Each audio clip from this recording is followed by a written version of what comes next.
So welcome back to the MSBI training sessions, and today we're going to discuss about isolation levels, the last part of transactions. I can say we spent a lot of sessions on transactions, like we discussed about parallel transactions and so on.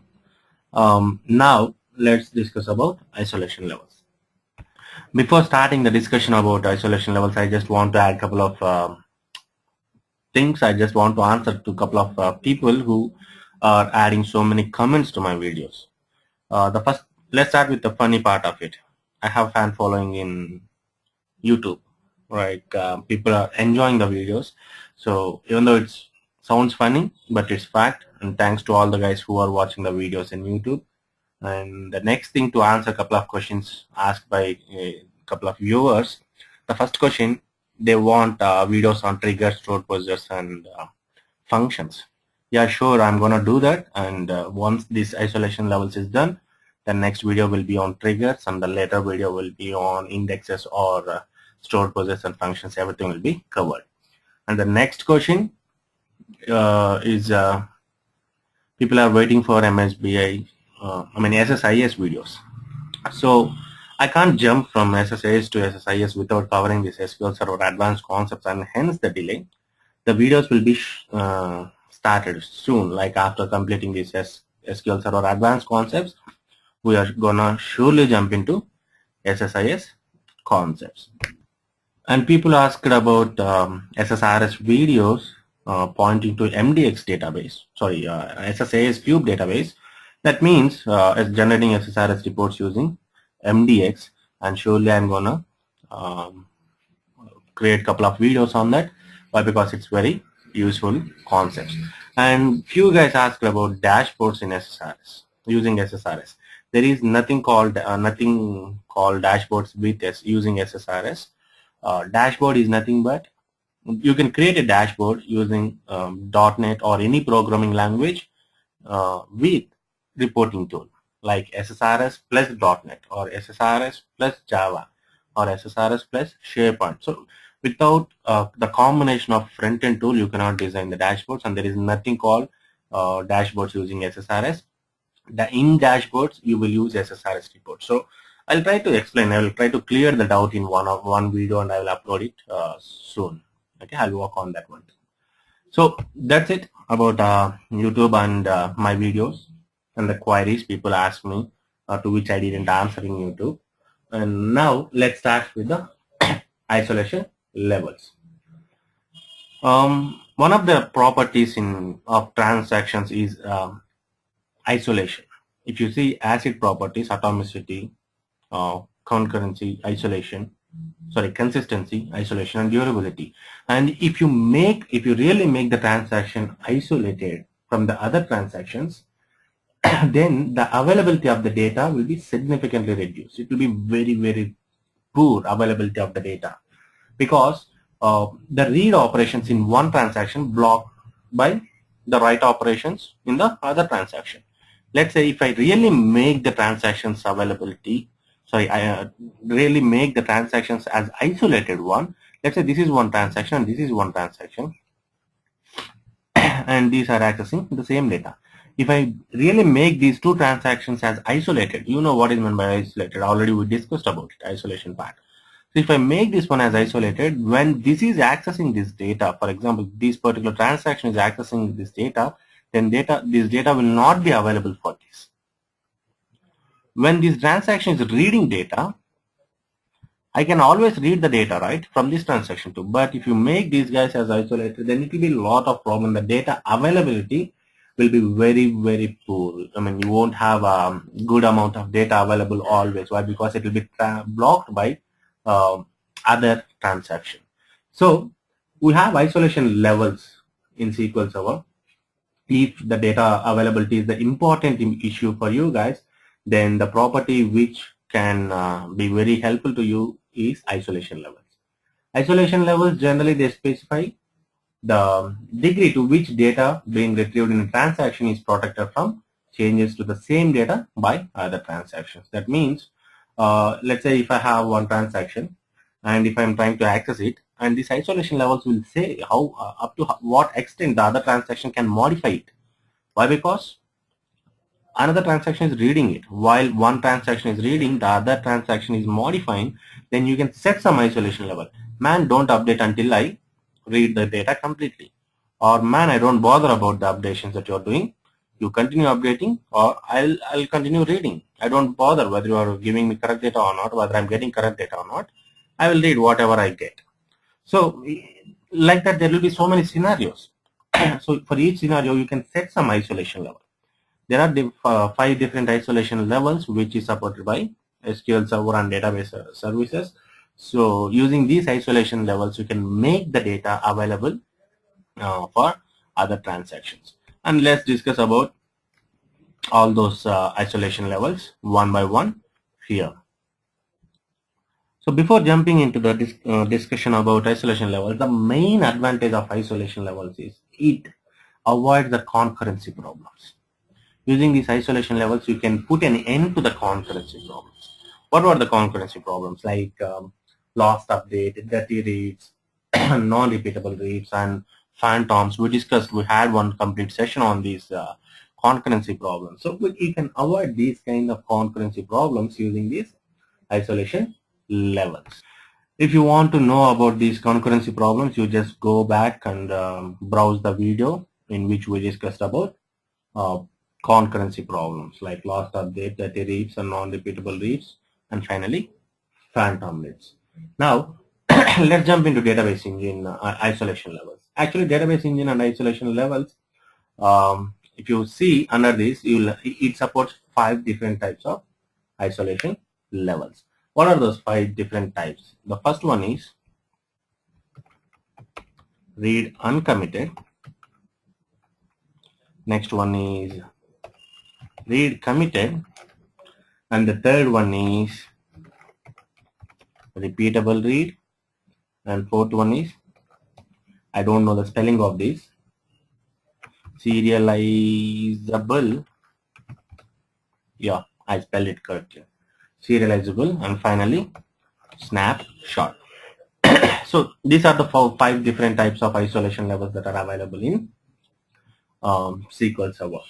Now, if you see the first here, the read uncommitted, and if you see repeatable read as well as serializable, all these 3 are available in pessimistic concurrency model.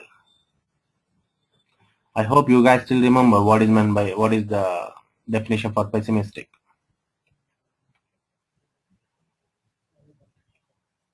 So these 3 are available only in the pessimistic concurrency model.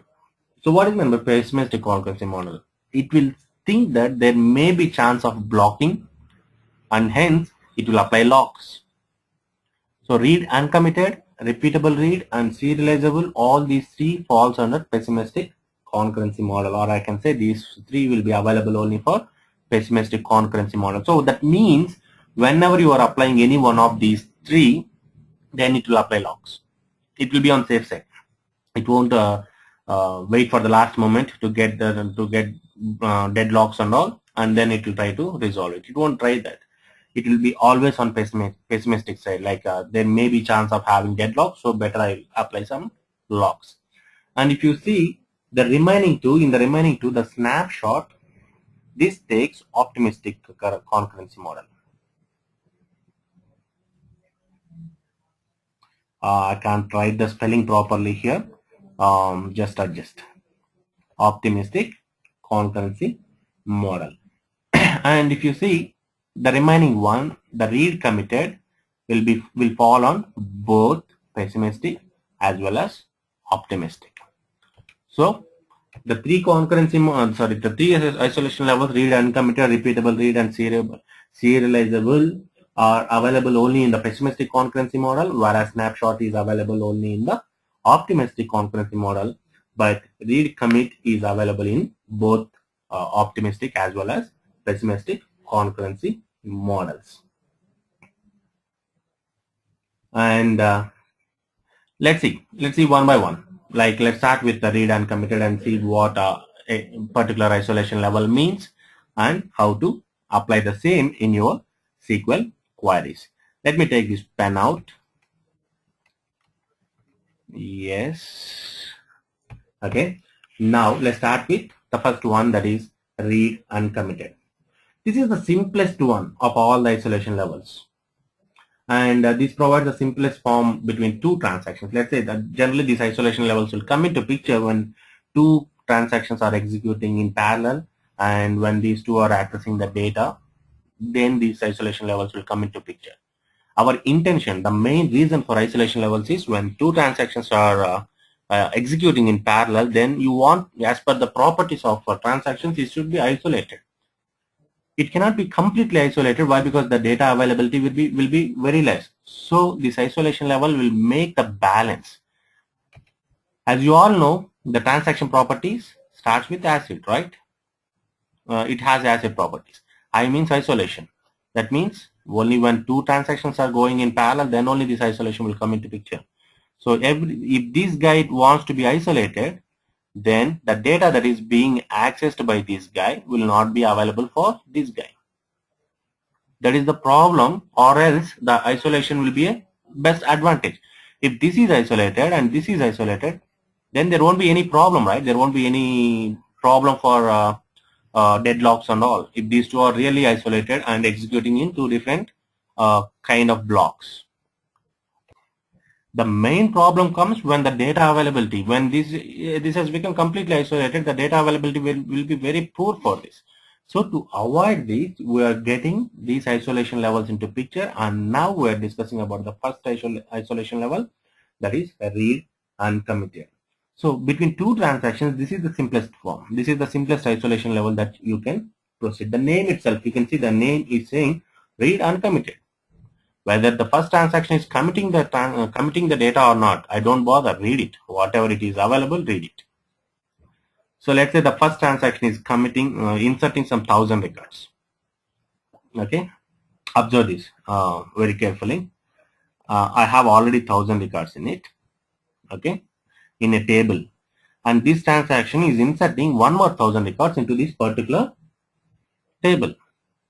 And if the second transaction is using read uncommitted isolation level, if this is using read uncommitted isolation level, then it won't bother whether this transaction is, until this transaction is completed.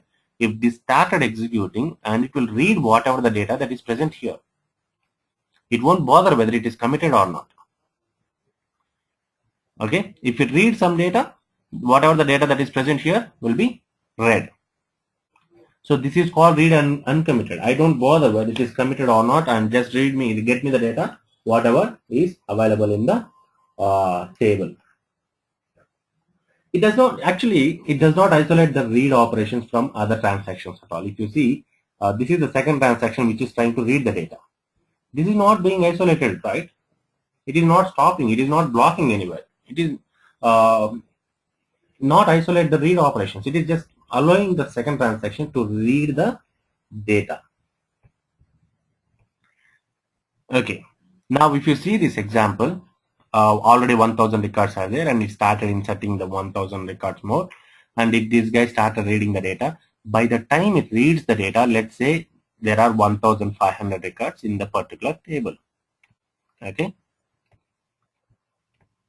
Now, let's assume at the end of this transaction, this guy roll back everything. Then how many records will be there in the database? This particular table. There will be only 1,000 records. The starting point, how many records were there at the start of this transaction, the same data will be available. But if you see the output, you will have 1,500 records. The data is not consistent. This is inconsistent data. We discussed about consistency also, right? This is not consistent data. So if you observe, this read uncommitted will not do any help to you guys. It won't consider any logs that are present. It will just read the data, whatever the data that is present in the table, and get that and display. So that is this particular isolation level does not solve any of your concurrency problems except the first one, that is lost updates. Apart from that, it won't help you in reading that, in avoiding the dirty reads. in avoiding non-repeatable reads as well as in avoiding phantom reads. It won't help you in any point. This is the basic level of isolation level that people set whenever they are working on transactions. And where we use this, generally you don't need it. I mean, if you see as per that, as per this particular discussion, you don't see this is useful anywhere. The only place where we use this is in reports.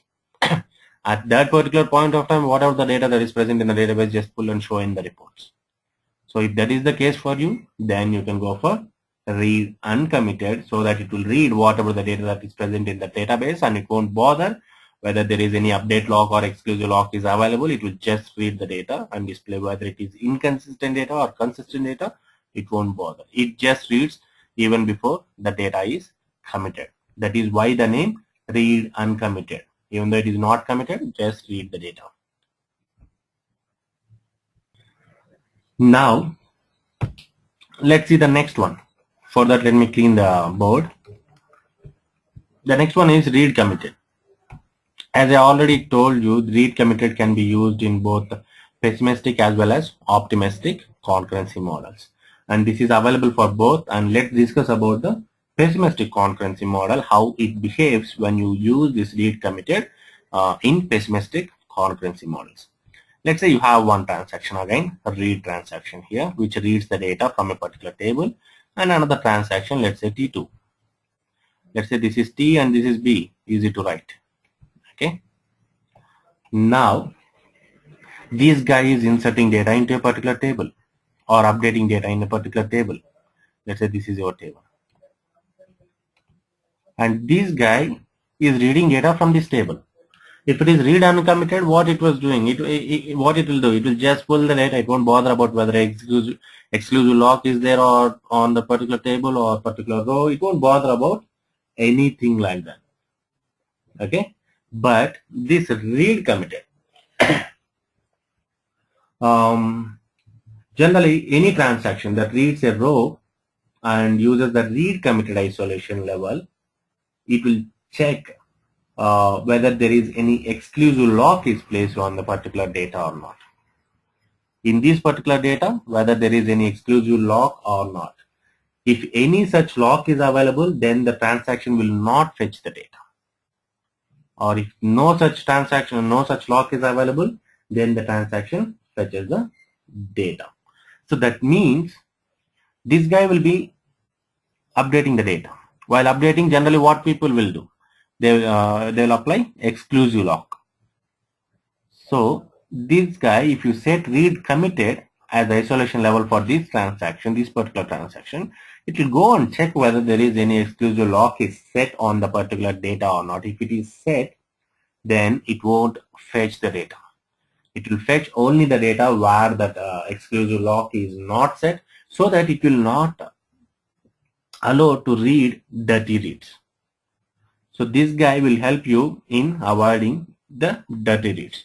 It won't allow you to read the dirty data, so that you will have a consistent data in the source and destination. Once this transaction is completed and the complete thing is committed, okay, all the updates are done and the complete transaction is committed, then what will happen? Obviously, the exclusive lock will be gone. Once the exclusive lock will be gone, if you select the data, it will fetch all the data. So when there is a particular, when there is an exclusive lock and in any particular row of data, row of a table, then the transaction with isolation level read committed will not read that. It will give respect to the exclusive locks and it will not read the data, so that it will avoid the dirty reads in the select statements. So this is the major difference between read uncommitted and read committed. This waits until the commit is done and the exclusive lock is removed. And if you observe, this guy will wait until this particular exclusive lock is done, right? Once this exclusive lock is completed, once this updation is completed, then transaction 3 may update this. I'll draw it in a new page. So let's say this is your transaction 1 and this is your transaction 2, and this is trying to read data from a table, and this is updating the same table, right? This will wait until the updation is done. The exclusive lock will be set, right? The exclusive lock is removed. Then it will start reading the data. Now it has all the data. Now the third transaction can come into picture, or the same transaction again, it can insert the data or modify the data. Now, if it reads the data, it will be a different set. Why? Because it is updated by transaction 3, or the same transaction, the same transaction can update the data again and again. They can execute the same queries, right? So if you observe, this guy can help us in avoiding dirty reads, but not in repeatable read issues as well as phantom reads. So the read uncommitted is useful only for avoiding lost updates, concurrency model issue, and read committed helps us in avoiding lost updates as well as dirty reads. But still, you will have the repeatable read issue as well as phantom reads. Okay, now let's see the repeatable read. What repeatable read will do is it places shared locks on all data that is read and holds these locks until the transaction is either committed or rolled back. It won't release the lock. It won't release the shared lock until it is the transaction is either committed or rolled back. So, for example, if you have a transaction here and if you have a transaction here and you have data here, okay. Once this is set here to this particular table, it will have a shared lock and it won't allow others to update the data, and it will maintain the same data until the transaction is committed. So let's say you have a select statement at the start of the transaction and the same select statement at the end of the transaction. It will have the shared lock in this till the end of the transaction. So the first select statement, what it will do? It will read the same data, and the last select statement also will read the same data. It won't give chance for other transactions to modify and commit the data until this particular shared lock is removed by this transaction. So you can easily say what can be avoided. In a particular transaction, if you read the data again and again, you are not gonna get different result set. You are gonna get the same result set. That's how you can avoid the repeatable read for concurrency issue here. And the only left one will be phantom reads here. If you see the phantom read still present, why? How come the phantom read still present? It will have shared lock here. This transaction will have shared lock on this data so that it will maintain the same data consistently. But when the shared lock is there, the third transaction can insert the data into the same table. So that is why the phantom reads. Phantom reads means first time it will not be available at all. It may be available in the next read, or first time it will be available but it will be deleted by some other transaction by the next read. So phantom reads still chances of having phantom reads here in the repeatable read isolation level, and the remaining 3 concurrency issues will be solved using this repeatable read. And the fourth one is serializable, about which I don't know much. But the only point that I know about serializable is if you apply serializable, it will be executed in like a serialize. So what is meant by serializable? Parallel means both will be executing in the same way, same time, right? This transaction, this transaction. But the serializable will make the transactions to execute one after the other. It's close to that. It is not 100%. It will almost make the transactions to execute one after the other, and hence it will avoid all the isolation, even phantom reads. When it is going one by one, how can a third transaction can insert the data? Everything will be serializable. The first transaction should be completed first, after that second, after that third, after that fourth, and so on. Actually, the serializable isolation level is implemented using a different locking mechanism. I mean, it's like a key range locking mechanism. Instead of locking a particular row, what this guy will do is this guy will lock the index. You don't know about the indexes. We are yet to discuss about this. So just keep in mind, these guys acquire locks for index entries rather than locks for the particular pages or the entire table. So any modification operator of another transaction cannot be executed because the necessary changes of index entries are not possible. Let's say you don't know about indexes, right? Let's say you have a table and indexes is created on this table. So index means everything will have a unique ID. Okay. Now while reading this data, it won't allow any other transaction to insert. Why? Because it is acquiring locks on the indexes. So when the locks on indexes is done, then it cannot insert a new record into the middle of these indexes. Let me give a short description about indexes. How indexes will work is, let's say I have 10 records, 1 to 1, 10, 15, 20 and so on. Let's say my IDs are 1, 10, 15, 20. Let's say 4 I have. Now this guy will have one index, some unique ID.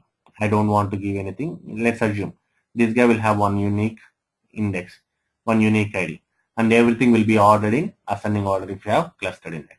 Now if you want to try to insert a new record which is having index table, let's say the record ID is 12.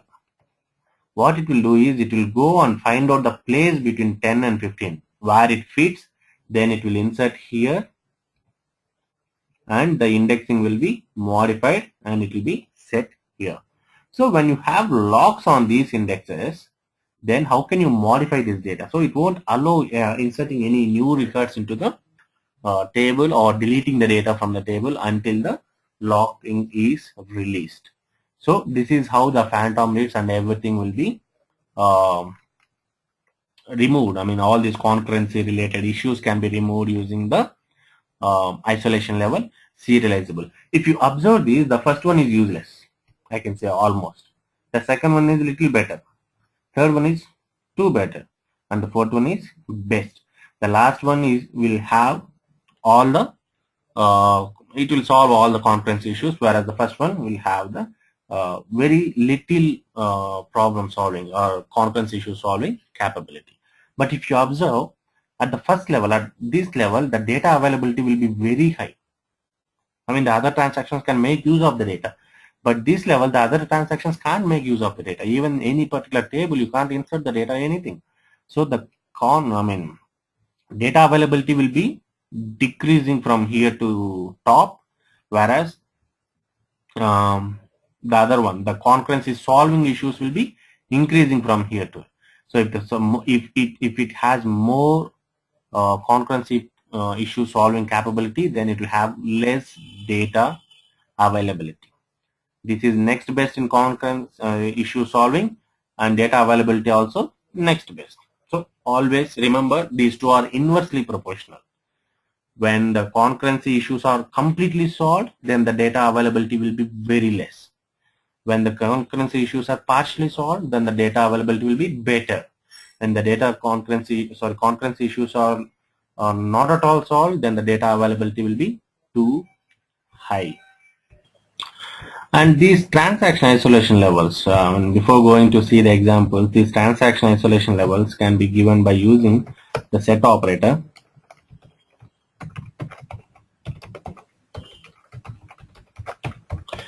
Transaction isolation level and give the isolation level type like read committed. So the next queries or the next transaction which is going to be executed with this connection will be using read committed transaction isolation level. And let's see a couple of examples for the same, how to set the read committed transaction and what will be the impact. Okay. Okay, let's see examples here. First, what I'm going to do here is I'm going to take any one table, select star from what table. I'll go for dim product. Okay, I have so many records, and here I'm updating. I'm writing a transaction. Begin transaction. I'm writing an update statement like update dim product set English product name is equal to I'll give, this is the original name. I'm taking, sorry, let me copy it again. I'm setting this name as extra test, where product key is equal to 7. Generally, if I execute this, what will happen? This guy will be, this record will be updated with the new value, that is ML Crancum text. Let me execute this. I executed this and it is showing one record affected. Let me execute the same query now. You can see the value is updated to ML Crancum text.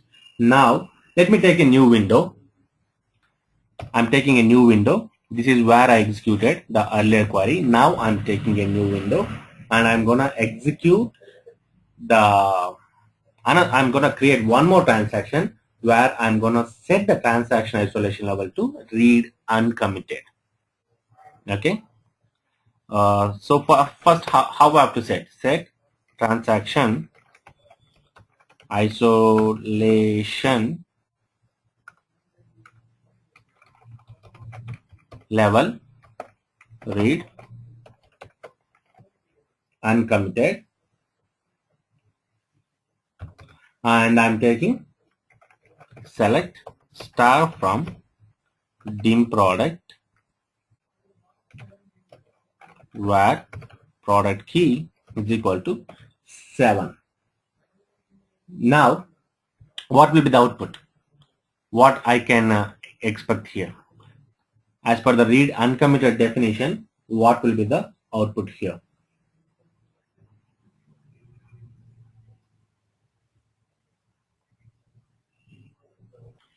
So I'm not getting any answer from you guys, so let me execute this. You can see the new value is getting. Why? Because read uncommitted. It won't bother whether the other transaction is committed or not. It won't bother about it. What it will worry is it will go and get the data. That's it. It won't bother about the whether the transaction is committed or not. Now if you go back here, roll back transaction, I'm rolling back the transaction. This is done. This is successful. And if you see the data, that this particular record is rolled back. But by the time, this is the data that will be available with the other guy. So if you observe the read uncommitted, it won't bother whether it has read or whether the other transaction is committed the changes or not. It will read the data that is present as per the that is present in the database. Now if I execute again, it will go and read the fresh data. That's it. It won't bother about the whether the changes is done or not, whether it is updated properly or not. Now I'm executing the same thing again. Let me execute it. Begin transaction, update product, set English product name is equal to ML Crancum test, where product ID is equal to 7, and you can see the same data that is present in the table. Now I'm not going for uncommitted, I'm going for committed transaction. So set transaction isolation level as read committed and select the data. Select star from dim product where product key is equal to 7. So it is taking time to execute. Let it take.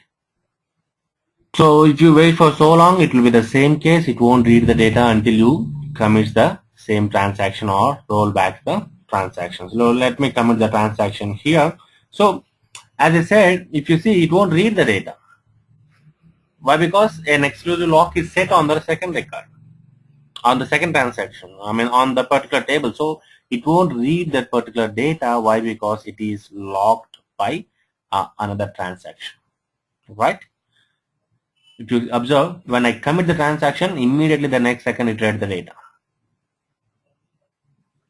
Now let me do one thing. I'm taking this one out and I'm updating the transaction. I'm creating the transaction again. Fine. It is not yet committed. So if I execute this, it will be running.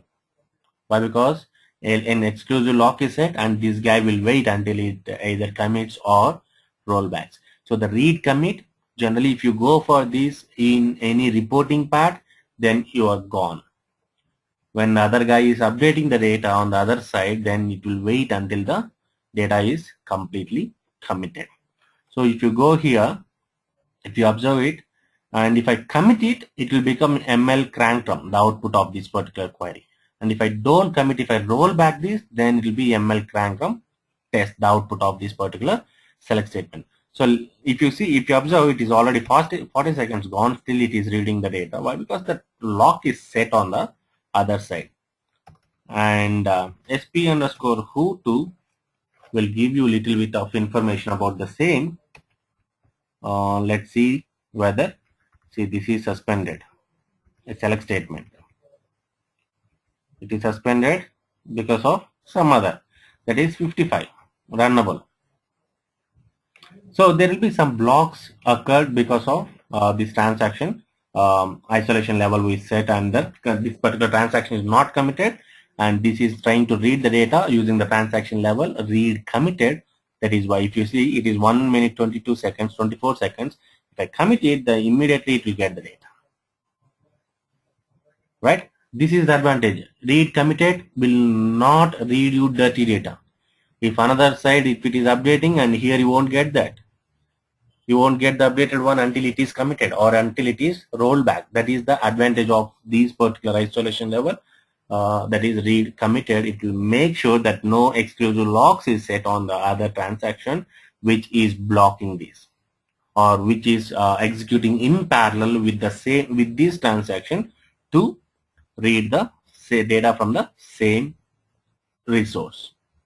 Okay, this is about read uncommitted and read committed transactions, and in next session we will see about the remaining two transaction examples for remaining two transactions, and we will jump into the optimistic concurrency models, that is snapshot as well as repeatable read snapshot. We will discuss about this, and we will jump into the triggered concept.